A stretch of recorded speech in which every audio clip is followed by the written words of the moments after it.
the idea that you can learn something in your youth, a profession, a way of life, and it will just be there for the rest of your life, which was the situation for most of history, this is no longer the case. We have to keep learning and keep changing throughout our lives.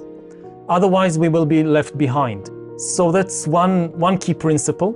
Maybe the most important quality to survive and flourish in the 21st century is to have mental flexibility. Not just to keep learning and changing again and again, also to keep letting go. Part of what makes it difficult to learn new things that we hold on. Like, I spent so many years learning something and now the world has changed.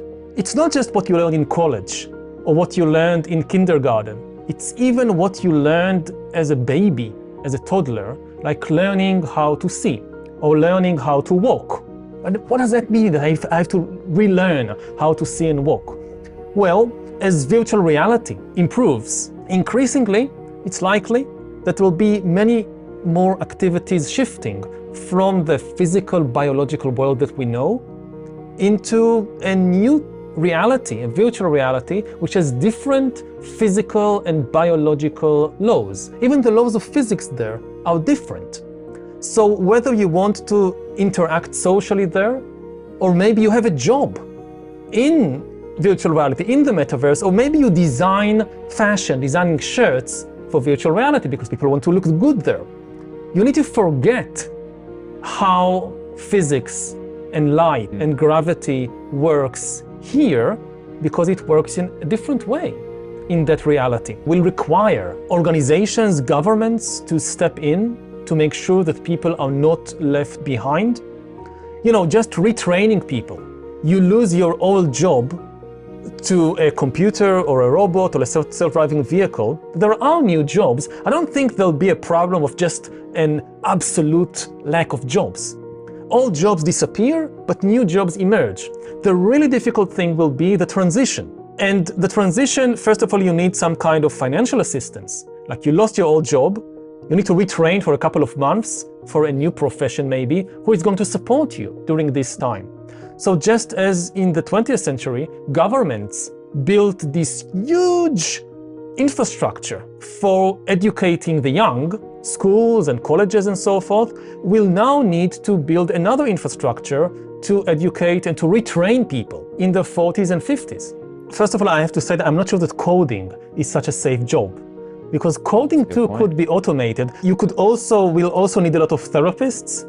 We'll need community organizers, we'll even need philosophers, because a lot of these new questions, the big tech companies need people who understand deep philosophical questions because they become technical questions.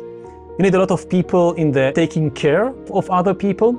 In a way, it's easier to automate the job of a coder than the job of a nurse. Like, coding is, in the end, it's just data, it's just information coming in and out.